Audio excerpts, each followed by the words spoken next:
জুলাইখা যখন তাকে কোনোভাবে ছলে বলে কলে কৌশলে রাজি করাতে পারল না, তখন সে একটা ঘৃণ্য পলিসি অবলম্বন করল।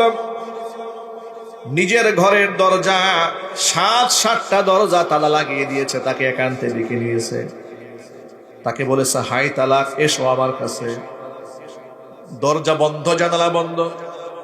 ইউসুফ আলাইহিস সালাতু ওয়াস সালাম বুঝতে পারলেন নিশ্চিত এখান থেকে আমার মুক্তির কোনো পথ নাই, কিন্তু একমাত্র সত্তা আছেন যিনি আমাকে উদ্ধার করতে পারেন, তিনি কে? কোরআনের ভাষায় শোনায় আপনাদেরকে, ওয়ারাওয়াদাতুহু আল্লাতী হুয়া ফী বাইতিহা আন নাফসিহি ওয়া গাল্লাকাতিল আবওয়াবা ওয়া ক্বালাত হাইতা লাক ক্বালা মাআযাল্লাহ ইন্নাহু রাব্বী আহসানা মাসওয়ায়া ইন্নাহু লা ইউফলিহুজ যালিমুন। যে গৃহে আমার নবী লালিত পালিত হয়েছে সেই গৃহের মহিলা নবী ইউসুফকে ফুসলিয়েছে, কিন্তু রাজি করাতে পারে নাই। নিজের ঘরে বন্দি করে 7টা দরজার মধ্যে তালা লাগিয়ে দিয়ে বলল, হাই তালাক, ইউসুফ আসো আমার কাছে, আমি প্রস্তুত তোমার জন্য। নবী ইউসুফ এমন কঠিন মুহূর্তে আল্লাহ পাকের সাহায্য চেয়ে বললেন, ক্বালা মাআযাল্লাহ, আমি আমার আল্লাহর কাছে আশ্রয় প্রার্থনা করি। ইন্নাহু রাব্বী আহসানা মাসওয়ায়া ইন্নাহু লা ইউফলিহুজ যালিমুন। তিনি আমার রব। আমার 10 ভাই আমাকে হত্যা করার ষড়যন্ত্র নিয়ে আমাকে কুয়ার মধ্যে ফেলে দিয়েছিল, তিনি আমাকে সেখান থেকে রক্ষা করে এই দেশের মিশরের রাজা বাদশার ঘরে থাকার বন্দোবস্ত করে দিয়েছেন। এত বড় সম্মানের রিজিক আল্লাহ পাক আমাকে দিয়েছেন। আমি যদি আজকে বিবাহ বহির্ভূত অবৈধ যৌন কর্ম করি তাহলে তো আমি জালেম হয়ে যাব, আর জালেম কোনোদিন সফল কাম হতে পারে না। জালেম কি কোনোদিন সফল হতে পারে? সাময়িকভাবে একটু হামতাম করতে পারে, কিন্তু সফল হতে পারে না। দেখেন না বিগত বছরগুলোতে আলেমুল আমাদেরকে যারা জেল দিয়েছে, জরিমানা করেছে, ফাঁসির মঞ্চে উঠিয়েছে, তারা কি সফল হয়েছে? না, ওরা সফল হয় না। পৃথিবীর নিকৃষ্ট পতন তাদের হয়েছে, আলেমদের সফল হয়েছে। কথা বলতে হবে, ঠিক নেবে ঠিক। ইউসুফ আলাইহিস সালাম মনে মনে ভাবলেন, দরজাগুলো বন্ধ, অন্তত পক্ষে আমার সৎশক্তি যতটুকু আছে আমি দরজা পর্যন্ত এগিয়ে যাই, আমার চেষ্টার সর্বশেষ আমি আল্লাহর জন্য করে যাই, বাকি সাহায্য করার মালিক আল্লাহ পাক। তিনি আল্লাহর উপর তাওয়াক্কুল করে তালাবদ্ধ দরজার দিকে দৌড় দিয়েছেন।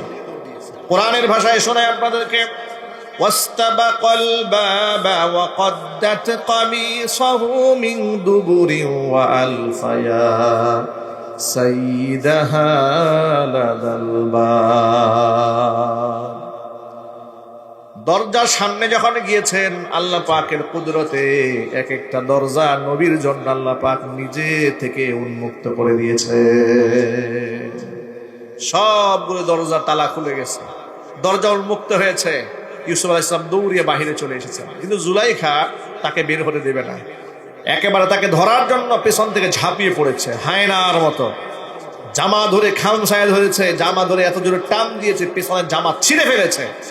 ইউসুফ আলাইহিস সালামকে আটকাতে পারে নাই, চিৎকার যখন আল্লাহু আকবার। তিনি যখন বের হয়ে গেলেন, একেবারে সর্বশেষ দরজার সামনে দাঁড়িয়ে দেখেন জুলাইখার স্বামী দাঁড়ায় আছে দরজার সামনে। যেখানে বাঘের ভয় সেখানেই রাত হয়। এখন ইউসুফ আলাইহিস সালাম সম্ভ্রান্ত মানুষ, তিনি জুলাইখাকে সেভ করার নিয়তে চুপ থাকলেন, কিছু বললেন না। তিনি মনে মনে চেয়েছিলেন যে বিষয়টাকে একটু ভিন্ন খাতে চালিয়ে দিয়ে এখানেই মীমাংসা করে দেওয়া হোক, কারণ কারো সম্মানহানি করা এটা সম্মানিত ব্যক্তিদের কাজ নয়। কিন্তু তিনি চুপ থাকলেন, কোনো কথা বললেন না, অভিযোগের সুর তুললেন না।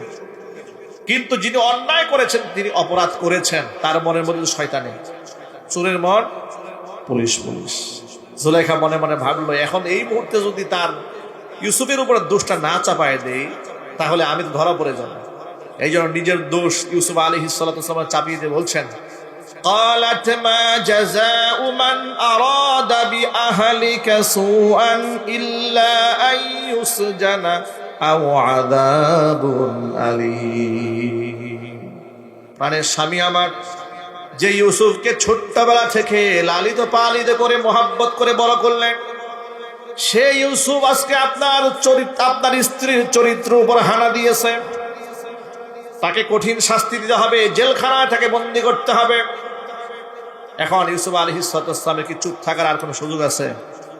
এখন তার সুযোগ নাই। তিনি বললেন যে না, ক্বালা হিয়া রাওয়াদাতনি আন নাফসি। আসলে দেখুন, আমি আপনার স্ত্রীর চরিত্র উপর হানা দেইনি, বরং সে আমাকে ফুসলিয়েছে। হিয়া রাওয়াদাতনি আন নাফসি, আমি যেন আত্মসংবরণ করতে না পারি, কিন্তু আমি তার ডাকে সাড়া দেই। এখন বাদশা বলছে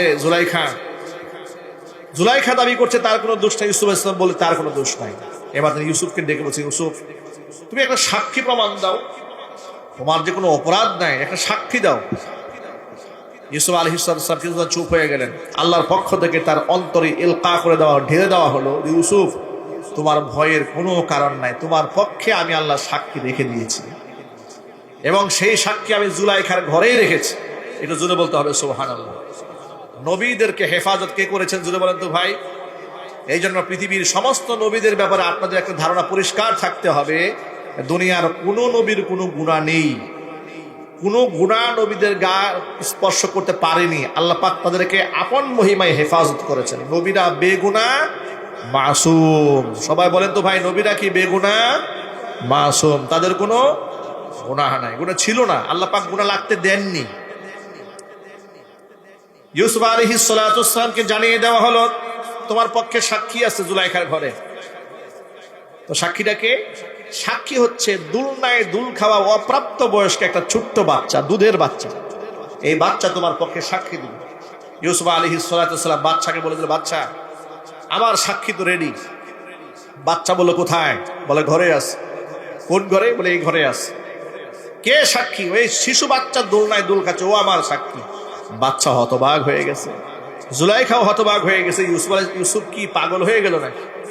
ভয়ে পাগল হয়ে গেল নাকি? বাচ্চার তো এখনো জবানই ফোটে নাই, সদ্য ভূমিষ্ঠ বাচ্চা, মাত্র হয়েছে নবজাতক, সে কথা বলবে কি করে? তিনি বললেন হ্যাঁ, সেই কথা বলবে, তাকে সামনে আনা হোক। তাকে সামনে আনা হলো।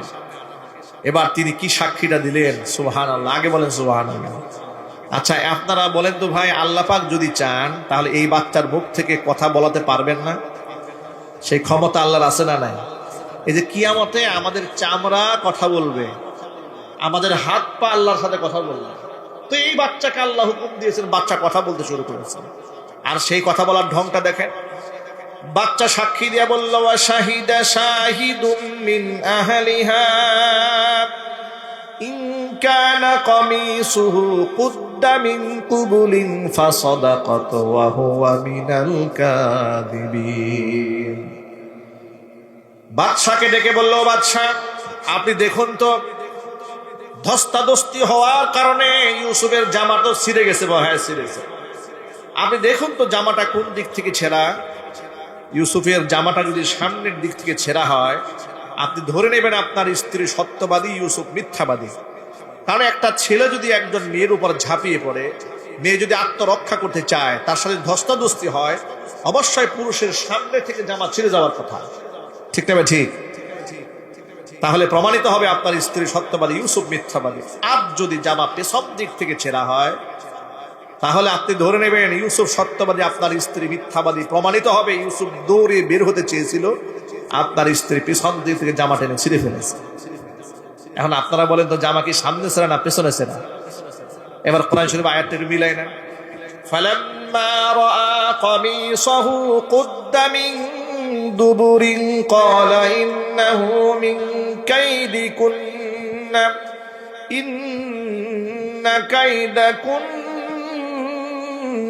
আযীম। বাচ্চা যখন ইউসুফের জামার দিকে তাকালো, তাকিয়ে দেখে জামা পেছন দিক থেকে ছেঁড়া। বাচ্চার আর বোঝার কোনো বাকি নাই, ইউসুফের কোনো দোষ নাই।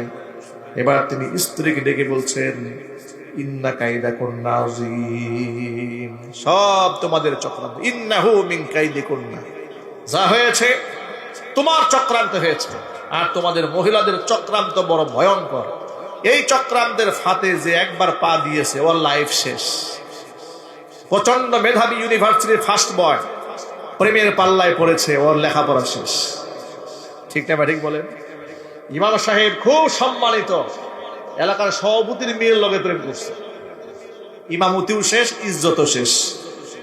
কয়েকদিন পত্রিকায় দেখলাম কিছুদিন আগে ইমাম সাহেবের বেতন 7 মাস বাকি রাখছে সভাপতি। 7 মাস পরে সভাপতির বউ নিয়ে ইমাম সাহেব পালাই গেছে। নাউজুবিল্লাহ পরে মাঝে মাঝে এই ধরনের উদ্ভট কাণ্ড ঘটে সমাজে। আল্লাহ আমাদেরকে হেদায়েত দান করে, জোরে করে আমিন।